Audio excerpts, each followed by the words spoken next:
우리 다 같이 사도신경으로 신앙 고백하심으로 9월 12일 새벽 예배를 하나님께 드리겠습니다.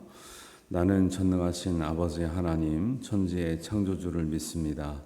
나는 그의 유일하신 아들 우리 주 예수 그리스도를 믿습니다.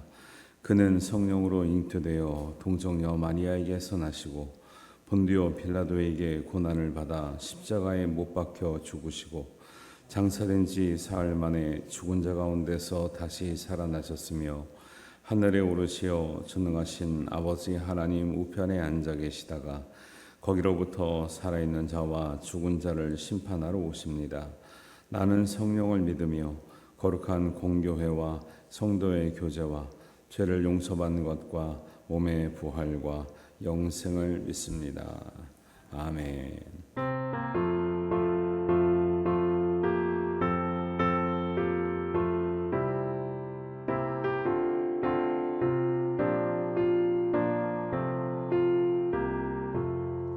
주의 확실한 약속의 말씀 듣고 주만 믿으면 구원을 얻으리라.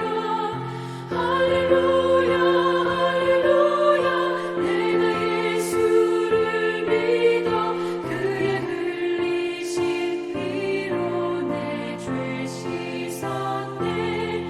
할렐루야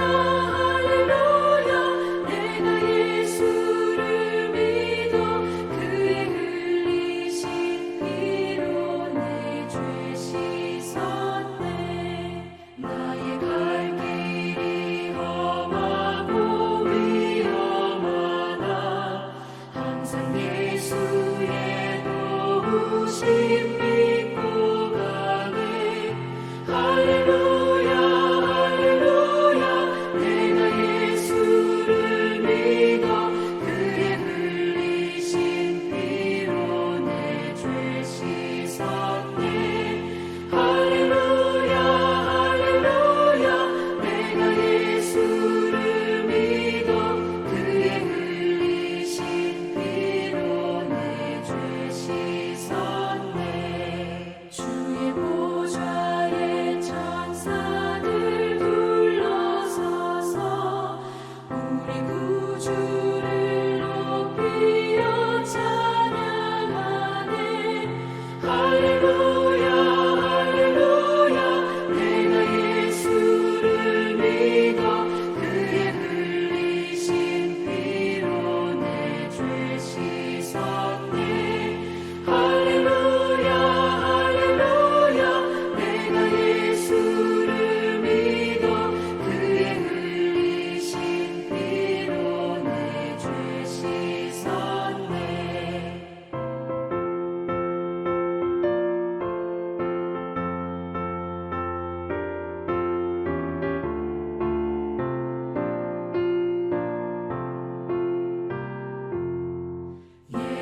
예언자들과 왕들도 반열대로 황금길 따라 나와 찬송하네. 할렐루야 할렐루야 내가 예수를 믿어 그의 흘리신 피로 내 죄 씻었네. 할렐루야 할렐루야 내가 예수를 믿어 그의 흘리신 피로 내 죄 씻었네. 우리 모두 다 그 반열 뒤따르며 함께 즐거운 찬송을 부르리라. 할렐루야 할렐루야 내가 예수를 믿어 그의 흘리신 피로 내 죄 씻었네. 할렐루야 할렐루야 내가 예수를 믿어 그의 흘리신 피로 내 죄 씻었네. 오늘 말씀을 제가 읽는 범위를 조금 바꿨는데요. 느헤미야 7장 5절에서 7절 하고 66절에서 73절 읽겠습니다.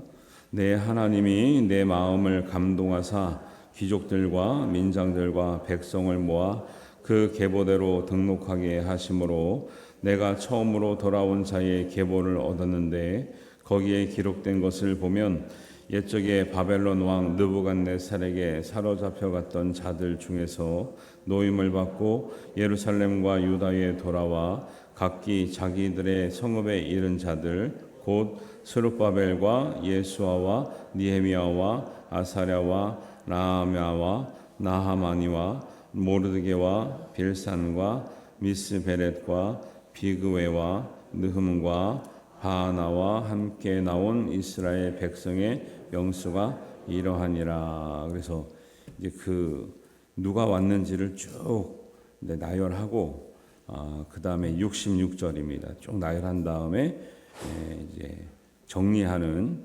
말씀 66절부터 73절입니다. 온 회중의 합계는 42,360명이요 그 외에 노비가 7,337명이요 그들에게 노래하는 남녀가 245명이 있었고 말이 736마리요 노새가 245마리요 낙타가 435마리요 나귀가 6,720마리였느니라. 어떤 족장들은 역사를 위하여 보조하였고 총독은 금 1,000드라크마와 대접 50과 제사장의 의복 530벌을 보물 곳간에 드렸고 또 어떤 족장은 금 2만 드라크마와 은 2,200마네를 역사 곳간에 드렸고 그 나머지 백성은 금 2만 드라크마와 은 2,000마네와 제사장들의 의복 67벌을 드렸느니라. 이와 같이 제사장들과 레위 사람들과 문지기들과 노래하는 자들과 백성 몇 명과 느디님 사람들과 온 이스라엘 자손이 다 자기들의 성읍에 거주하였느니라. 아멘. 그래서 여러분들은 이제 어저께 7장 1절에서 5절까지 봤기 때문에 이렇게 하면 이제 7장이 이제 잘 읽어진 것처럼 됩니다. 느헤미야 7장은 예루살렘으로 귀환하는 명단을 구체적으로 이렇게 기록하고 있죠. 그래서 성경은 분량을 많이 차지하고 있는데도 불구하고 구체적으로 족보를 기록하거나 명단을 낱낱이 기록하고 있는 이제 부분들이 있음을 우리가 아는데 이제 느헤미야가 말하기를 5절에 보니까 내 하나님이 내 마음을 감동하사 계보대로 등록했다라는 거예요. 느헤미야가 모든 성경은 하나님의 감동으로 된 것인데 하나님께서 느헤미야가 이렇게 하라고 이제 마음에 어떤 이제 깨달음을 주시는 거죠. 근데 이 계보를 기록하는데 이제 몇 가지 의미가 있는데 하나는 무너진 이스라엘을 재건하는 데 참여한 자들의 수고를 기록하고 있는 거예요.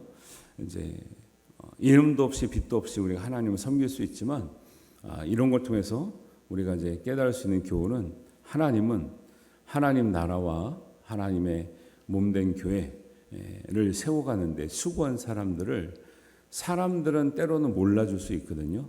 근데 하나님은 반드시 기억하신다라는 것을 보여주고 있는 거죠.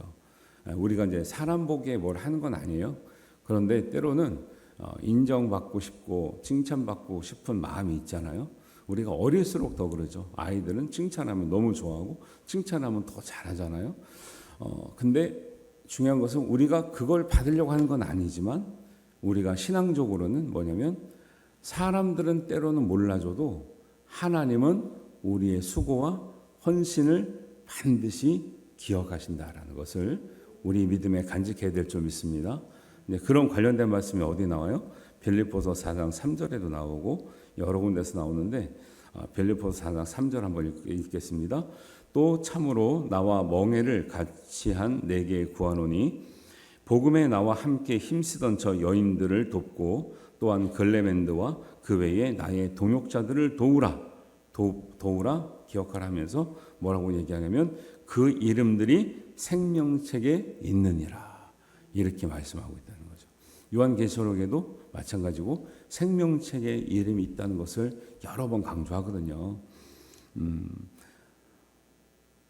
이 세상 사람 날 몰라줘도 이 세상 사람 날 몰라줘도 내가 변찮는 믿음을 갖겠다고는 찬송도 있잖아요.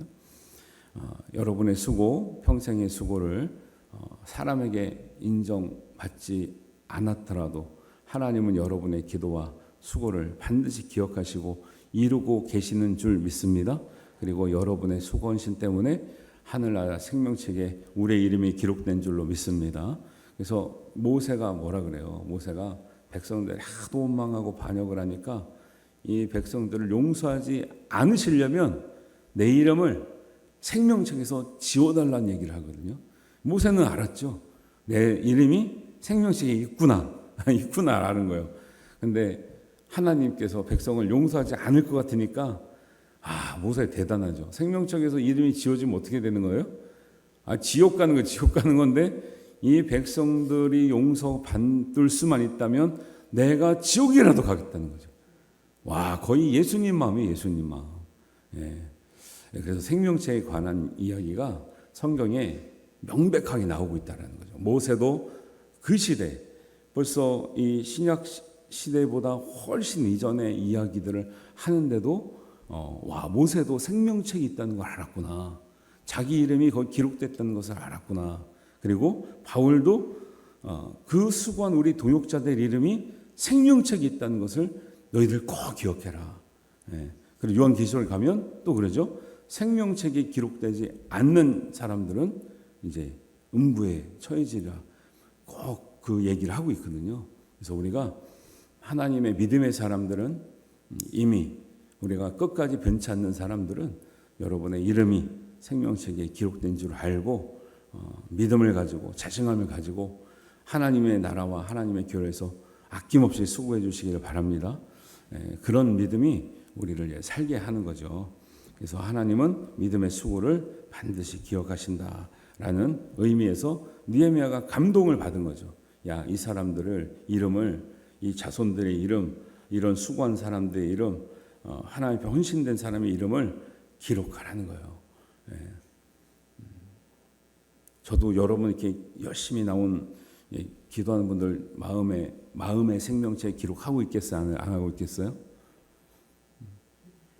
알아서 생각하시고 기억이 나죠.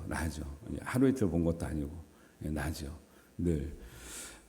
두 번째는 신앙 공동체를 세우는데 꼭 필요한 직책을 알려주고 있어요. 이 사람들이 이제 첫 번째 예루살렘으로 귀환할 때 이렇게 그 뒤에 보니까 이제 42,360명이 왔다 그러잖아요. 1차, 2차, 3차 거쳐서 왔는데 이 사람들을 온 사람들의 그 이제 명단들을 보니까 이제 누구냐 이 사람들이 7절에 보니까 스룹바벨과 예수아와 느헤미야와 한 12명이 나와요. 이 사람들은 이제 뒤에 나오는 누구 자손의 지도자들의 12지파의 지도자들의 이름이거든요. 그러니까 지도자들이 일단 왔고요. 그 다음에 39절에 보니까 제사장들이 돌아왔고요. 43절에 보니까 레위 사람들이 돌아왔고 44절에 보니까 노래하는 자들, 찬양하는 사람들 말해요. 찬양하는 사람들이 돌아왔고 45절에 보니까 문지기들이 돌아왔고 46절에 보니까 느디님 사람들이 돌아왔다. 주로 이렇게 돌아왔고 57절에 보니까 솔로몬의 신하의 자손들이 돌아왔다. 이렇게 나오거든요. 이제 돌아오는 사람들의 계통을 보세요.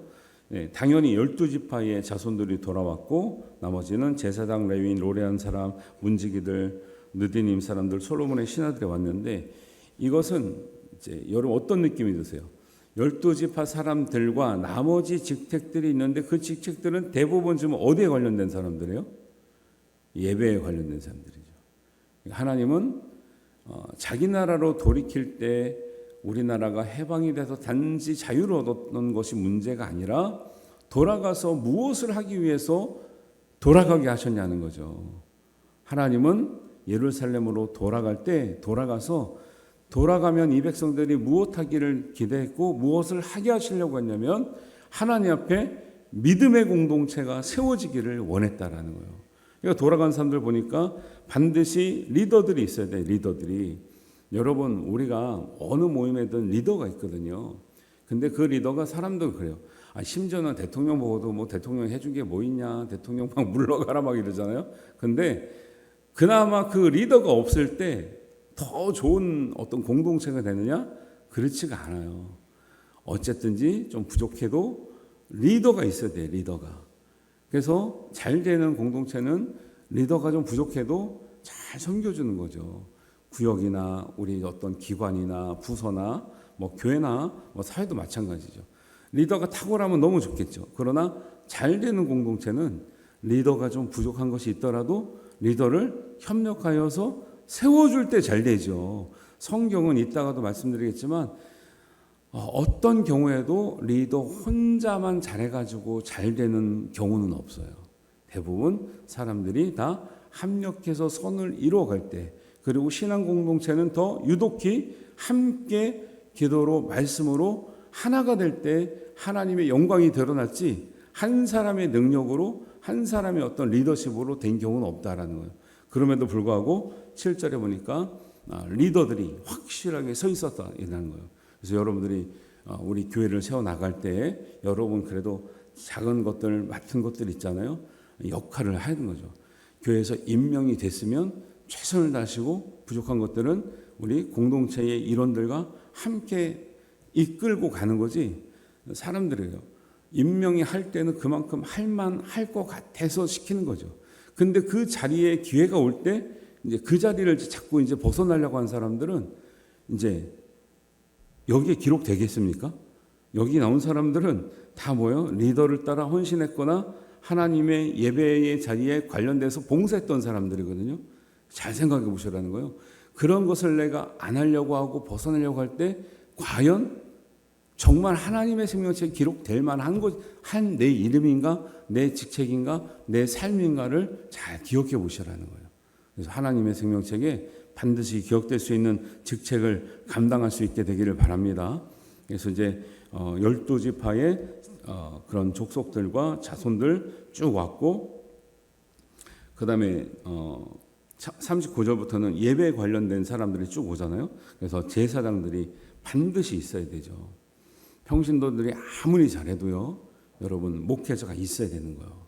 어떤 교회 가면은 평신도들이 잘한다고 뭐 전사님, 뭐 부목사님이나 심지어는 뭐 담임 목회자들도 조금 쉽게 생각하는 경우가 있는데 그렇지 않습니다.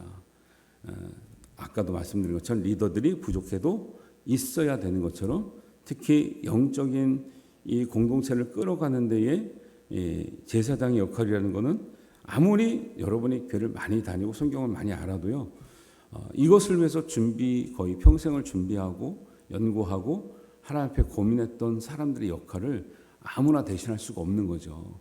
그래서 교회에서도 우리가 여러분들이 인생 연륜이 부족하고 사회경 부족해서가 아니라 그 영적 리더들을 잘 섬겨주시는 거예요. 뭐 1차적으로는 이제 목회자, 2차적으로는 장로님들, 그다음에는 또 직분자들, 그다음에 맡은 기관장들, 그다음에 리더들, 구역장들 다 포함되는 거죠. 잘 섬겨줄 수 있는 이런 대물림이 돼야 되는 거죠.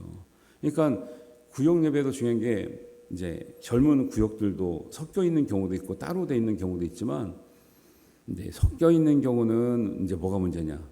이제 젊은 분들이 그래요. 시어머니가 너무 많대요. 시어머니가 많아가지고 교회 가도 시어머니들을 이렇게 많이 모시고 살아야 되느냐 이런 얘기를 해가지고 언젠가부터 한국 교회가 자꾸 젊은 사람을 이렇게 분류하기 시작했어요.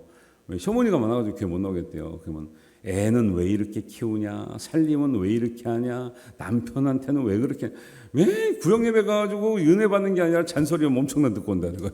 근데 문제는 따로 하니까 뭔지 알아요? 어른들이 가지고 있는 그 교회에 대한 마음, 목회자에 대한 마음, 하나님에 대한 마음, 헌신의 마음을 하나도 못 배우고 있어요. 그러니까 우리도 이제 보세요. 어느 세대까지는 정말 봉사도 열심히 하고 하여튼 교회 생활 열심히 해요. 어느 세대부터는 교회는 나오는데 아무것도 안 하는 딱 세대가 구분되는 선이 있다니까요. 이게 이제 우리의 현대적인 교회의 고민인 것 같아요. 그래서 우리가 그런 잔소리한 사람이 아니라 신앙의 본을 보여서 다음 세대에게 이런 믿음의 본을 물려주기 위한 공동체가 되어야 될 줄 믿습니다. 그러니까 교회에서는요, 자꾸 이제 좀 친해지면은 자꾸 잔소리하거든요.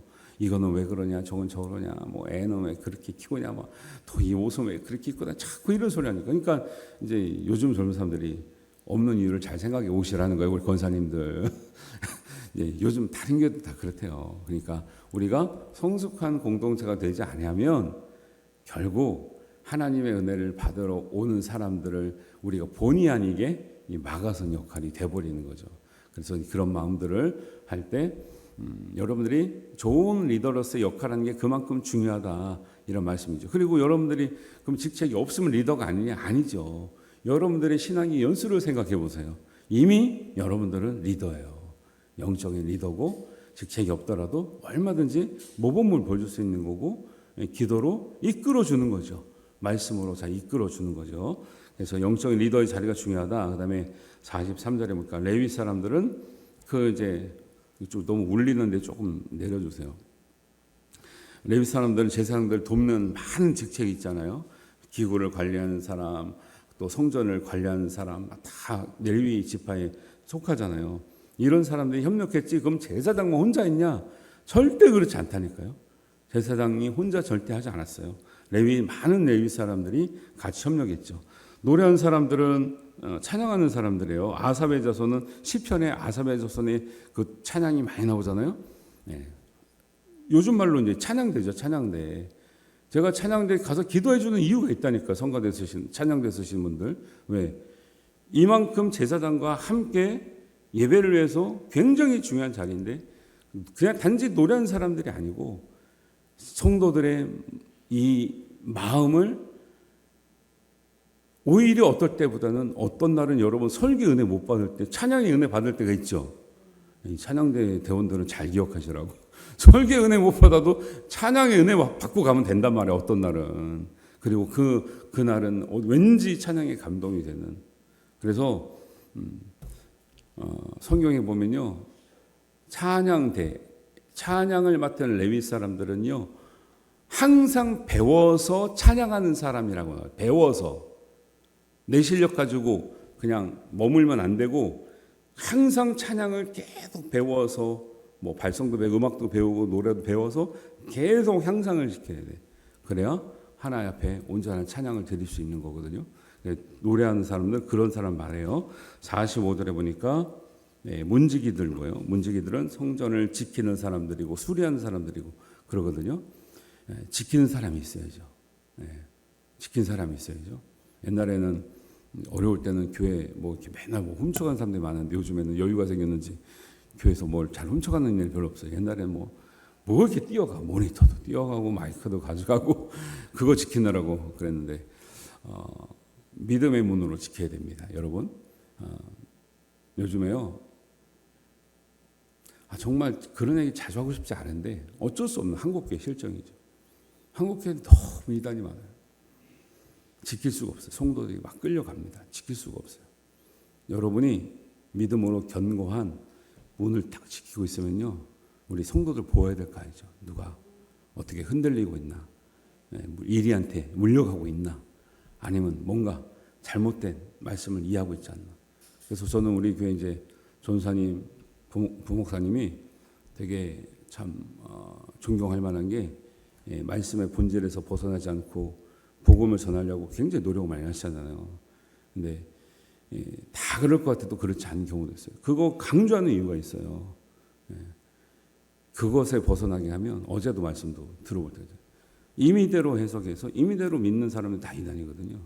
내 방식대로 다 풀어내는 거예요. 진짜 하나님의 말씀을 하시는 걸 안 가르쳐주고 그냥 막 표면적으로 보이는 거 막 끼워 맞추게 해가지고 이게 이런 거다 하면, 근데 문제는 성도들이 잘 몰라요. 그래서 여러분 항상 믿음으로 교회도 지키고, 여러분의 가정 누가 지킵니까? 여러분이 기도하시면 여러분의 가정을 누가 지켜요? 그렇죠? 일터도 지키고. 우리 요즘 시대는 또 내 자녀들을 지킬 수 없는 시대가 돼가는 거죠. 내 자녀들도 믿음으로, 신앙으로, 하나님이 주시는 은혜로 잘 지킬 수 있는 여러분은 가정의 문지기요, 교회의 문지기인 줄 믿습니다. 그래서 그러잖아요. 내가 하나님의 성전의 문지기로 사는 것이 좋사오니. 얼마나 문지기로 하도 얼마나 감사합니까? 저는 대학교 다닐 때 성전 문지기 몇 년 해봤다니까, 학교에서 아르바이트로. 근데 진짜 감사하더라고요. 예, 서울신대에 있는 그 성전 제 문지기를 했다고 몇 년 했다고 그랬잖아요. 감사하더라고. 내가 이런 마음이구나. 다윗의 마음, 솔로몬의 마음, 이런 마음이구나 생각될 때도 있죠. 46절에 보니까 느디님 사람들은 이 사람들의 말로 진짜 밑에서 성전 수리하고 봉사하고 허드렛이라는 사람들인데 이 사람도 반드시 필요하다는 거예요. 근데 요즘 사람들은 이런 일 안 하려고 그러잖아요. 그런데 하나님의 믿음의 공동체를 세워나간 데는 아무도 보는 사람이 없고 이름도 없고 빛도 없어도 밑에서 이렇게 섬겨준 사람이 있기 때문에 교회가 돌아간다. 예. 여러분도 주일날 예를 들면 막 다 이게 일하다 가시잖아요. 섬기다 가죠. 그러면 뒤에 남은 쓰레기 누가 버리나요? 다 누군가는 버리고 있죠. 그러니까 돌아가는 거죠. 예, 다 돌아가는 거죠. 저희도 이제 여기는 산이 많으니까 밖에 안내 게시판이 보다 보면요. 오늘 치웠는데 내일 되면 또 거미줄이 그렇게 쳐져 있어요. 자연환경이 좋아서 그런 것도 있죠. 거미줄 하루만 안 쳐도요. 거미줄이 그래요. 근데 이제 일주일 만에 오셔가지고 우리는 이제 그러진 않지만 거미줄도 안 치워 이럴 수 있거든요. 그게 아니에요. 매일 치워도 매일 쌓여요. 거미줄이라는 게 신기할 정도로 자연환경이 좋아서 그런지 누군가는 우리가 모를 때 치우고 있고 섬기고 있고 봉사하고 있고 헌신하고 있다는 것을 꼭 기억하시기를 바랍니다. 그 다음에 57절에 솔로몬의 신하들도 마찬가지고요. 70절 이하에 보니까 족장들의 얘기를 해요. 이렇게 많이 돌아왔는데 70절 이하 보니까 족장들은 역사를 위하여 보조하였고 총독은 금천 드라마카를 드리고 71절에 어떤 족장들은 금 2만 드라크마를 드렸고 72절에 나머지 백성들은 금 2만 드라크마와 이렇게 막 드렸더라. 제사장이 옷을 드렸더라 이렇게 하거든요. 바벨론으로 잡혀갔지만 열심히 살다 보니까 어떤 사람들은 좀 부유하게 살던 사람이 있어요. 그런데 이 돌아올 때 은혜가 되는 말씀이 뭐냐면 그러면 나는 여기서 남들보다 고생해가지고 돈 많이 벌었으니까 난 가서 열심히 나도 떵떵거리며 살아야지 이렇게 하지 않고 바벨론 포로 기간에 벌었던 모든 쌓았던 재물들이 내 것이 아니라 하나님의 것인 줄 알고 자기 족장들이나 총독이나 백성들이 돌아왔을 때 무너진 성벽, 무너진 곳간, 무너진 집들을 세우는데 헌신하는 모습을 보여주는 거죠. 이게 대단하죠. 포로 가서 돈 벌었으면 얼마나 자기 거라고 내세우고 싶고 돌아가면 나 이거 가지고 편하게 살아야지 할 것 같잖아요. 근데 이 백성들이 그러지 않았다라는 거예요. 신앙 공동체는 한 사람의 능력으로 세워지지 않아요. 다 합력해서 선을 이루게 세워지는 거죠. 그리고 하나님은 반드시 그런 수고를 마다하지 않고 사람이 보든지 안 보든지 이 밑에서 어떤 직책을 맡아서 최선을 다하는지 이런 일들을 하는 사람들을 기억하시고 생명책에 기록하는 줄 믿습니다. 이런 거예요. 우리는 뭘 생각이 되냐? 그러면 나는 우리 교회에서, 우리 가정에서, 심지어는 우리 나라에서 어떤 역할을 감당하고 있는가? 이걸 얘기해줘. 자꾸 나라를 원망하고 지도자를 원망하고 교회를 원망하고 해준 게 뭐 있냐 이럴 게 아니라 나는 내가 속한 공동체를 세워나가기 위해서 나는 어떤 직책으로 어떤 수고로 협력하고 있는가를 고민해야 된다는 거죠. 이 수고가 있는 사람들은 하나님께서 기억하신다니까요. 이 믿음으로 가지고 비록 사람이 알아주지 않아도 하나님 마음에 합당한 자로 하나님 생명책이 기록된 자로 우리가 살아가는 것이 믿음의 본인 줄 믿습니다. 이런 믿음이 저와 여러분과 함께 하시기를 주님의 이름으로 축원합니다. 기도하겠습니다. 하나님 아버지 은혜를 감사합니다. 우리가 말씀을 통해서 깨달은 대로 살아가게 하여 주시옵소서. 복음을 붙들고 씨름하며 이 세상에 무너진 하나님의 뜻과 하나님의 나라들을 우리가 속한 공동체에서 바르게 건강하게 또 복되게 은혜롭게 세워갈 수 있는 우리의 직책을 맡겨주시고 또 우리가 보이는 직책뿐만 아니라 보이지 않는 곳에서 수고하며 애쓰며 하나님에서 찬양하며 또 때로는 이끌어가며 섬겨가며 우리가 온전해질 수 있도록 함께하여 주시옵소서. 하나님께서 우리를 통해서 하나님의 나라와 교회와 가정과 우리 나라를 굳건히 세워주실 줄 믿사오며 생명책에서 지워지지 않는 저희의 이름들이 되게 하여 주시옵소서. 감사드리오며 예수님의 이름으로 기도하옵나이다. 아멘. 하늘에 계신 우리 아버지, 아버지의 이름을 거룩하게 하시며 아버지의 나라가 오게 하시며 아버지의 뜻이 하늘에서와 같이 땅에서도 이루어지게 하소서. 오늘 우리에게 일용할 양식을 주시고 우리가 우리에게 잘못한 사람을 용서하여 준 것 같이 우리 죄를 용서하여 주시고 우리를 시험에 빠지지 않게 하시고 악에서 구하소서. 나라와 권능과 영광이 영원히 아버지의 것입니다. 아멘.